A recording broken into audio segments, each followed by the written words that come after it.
আজকে সিম্পল কিছু কেনাকাটা করেছি, সেগুলো আপনাদেরকে শেয়ার করব।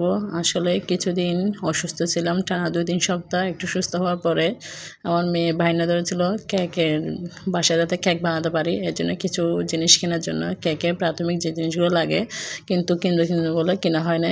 যখন আজকে একটু ভালো লাগতেছে তখন চলে গেলাম মার্কেটে এগুলো কেনার জন্য। সেগুলো আপনাদের মাঝে শেয়ার করতেছি, দেখাচ্ছি। আসসালামু আলাইকুম, ব্যাক টু মাই চ্যানেল। অবশ্যই আমার মতো যাদের ইচ্ছা আছে এরকম ছোটোখাটো জিনিস কিনবেন, কিনে অনেক সময় আজকাল প্রায় মেয়েরাই বাসায় কিন্তু কেক বানিয়ে খেতে চায়, খেতে পছন্দ করে। বাইরের চেয়ে হোমমেড হলে কিন্তু কোনো কথাই নেই, যেটা স্বাস্থ্যের জন্য খুবই উপকারী। এই যে আমি সেই জিনিসগুলো আপনাদেরকে যতটুকু পারি রেটটা বলবো, ওর প্রাইসটা কতটুকু নিয়েছি, কোন জিনিসটা নিয়েছি, কী কী জিনিস কিনেছি সেটা দেখাবো। এই যে প্রথমে একটা কেকের মোল্ড নিয়েছি, মোল্ডটা 100 টাকা নিয়েছে প্রায়।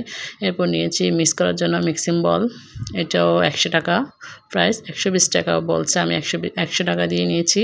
তারপর যেটা ছাঁকনি, এই যে ইয়াগুলো যাতে একটু ছেঁকে নিতে পারি, শুকনো উপকরণগুলো, ওটা নিয়েছে 130 টাকা। মিডিয়াম সাইজটা নিয়েছি আমি, অবশ্য ওগুলোর মধ্যে ছোটো বড়ো সাইজ আছে।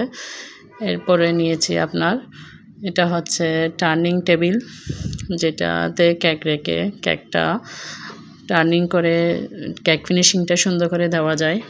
ওই জিনিসটা, এটা অনেক ধরনের প্রাইজের আছে, 500 টাকা, 300 টাকা, 350 টাকা, 120 টাকা, 150 টাকা। আমি যেহেতু পেশাদার না, শখ করে বাসায় অল্প মাঝে মধ্যে বানিয়ে খাবার জন্য আমারটা 120 টাকা নিয়েছে, ওটা 120 টাকা দিয়ে নিয়েছি।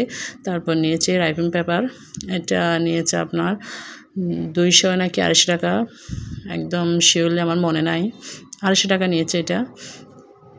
তারপরে বাকি জিনিসগুলো দেখাচ্ছি আরও, আপনারাও যারা কিনতে চান এভাবে রেটটা জানা থাকলে সুবিধা হয়। এটা যেটা আপনার, এটা নিয়েছে 50 টাকা। এটা কেকটা টার্নিং করার সময় যেটা ক্রিমটা ফিনিশিং দেওয়া হয়, এটা হচ্ছে এই ফলি ব্যাগগুলো নিয়েছে 3 টাকা। অনেক কতগুলো আছে 5 টাকা, 10 টাকা, আমি 3 টাকা রেটে নিয়েছি। আর কতগুলো 2 টাকাও আছে। তারপর নিয়েছি এটা মেজারমেন্ট কাপ, এটা আমার আগে ছিল না, অনেক কতগুলো স্টিলের আছে, আমি নিয়েছি প্লাস্টিকেরটা, এটা 60 টাকা নিয়েছে।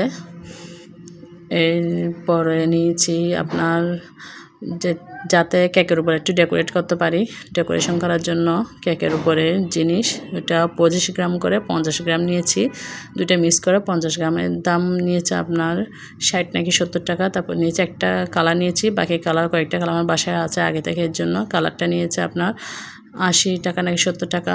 তারপর নিয়েছি কয়েকটা নজেলগুলো অবশ্যই অনেক দাম, কয়েকটা নজেল নিয়েছি 5-6টার মতো। এটা হচ্ছে রোজ ফ্লাওয়ার, যেটা রোজ বানায়, ওটা স্ট্যান্ড।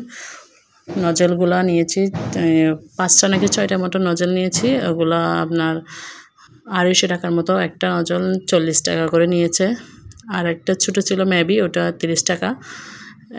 এখন বুট নিয়েছি 2টা, 1 পাউন্ডের জন্য 2টা নিয়েছি, 2 পাউন্ডের জন্য 2টা, ওই যে কাগজের বুটগুলো, ওটা নিয়েছি। তারপর নিয়েছি এটা দিয়ে কেকের ফিনিশিংটা দিতে পারবো, এটা দিয়ে কাটতে পারবো, ওটার জন্য ওগুলো যেটা ফিনিশিং দিব ওটা হচ্ছে 150 টাকা, কাটতে পারবো ওটা হচ্ছে আপনার 120 টাকা। মোল নিয়েছি 2টা, একটা হচ্ছে 1/2 পাউন্ডের, আর একটা হচ্ছে আপনার 1.5 পাউন্ডের মতো কেক বানানো যাবে, এরকম 2টা মোল নিয়েছি। এই তো আসলে এরকম চাইলে আপনারাও নিতে পারেন। আমি প্রথম নিয়েছি, হয়তো কিছু জিনিস আমার থেকে বেশি রেটে নিয়েছে, আবার কিছু জিনিস হয়তো একটু কম নিয়েছি। এটা হচ্ছে মেজারমেন্ট করার জন্য কতটুকু পরিমাণ। আসলে মেয়েরা তো সবগুলো খরচ করতে চায় না, আসলে ওগুলো কিনতে আমার প্রায় 2000 টাকা চলে আসছে। এটার জন্য এটা হাজব্যান্ডের দোকানে গিয়েছিলাম, ওখান থেকে ফ্রিলি নিয়ে এসেছি যাতে কিনতে না হয়, আমার কাজে আসবে। এভাবে আপনার পরিমাণটা মেপে দিতে পারবো, ওটা থাকলে একটু সুবিধা হয়, কেকটা অ্যাকুরেটলি হবে আশা করি। তারপর নিয়েছি ক্রিম, নিয়েছি এটা নাকি অনেক ভালো, এটা 250 টাকা নিয়েছে, কতগুলো 500 টাকার দামের আছে। আমি প্রথমবার যখন শুরু করতেছি একটু কম রেট দিয়ে শুরু করি আগে, ওটাও খারাপ না, ভালো, ওটা ডিপ ফ্রিজে রাখতে হবে।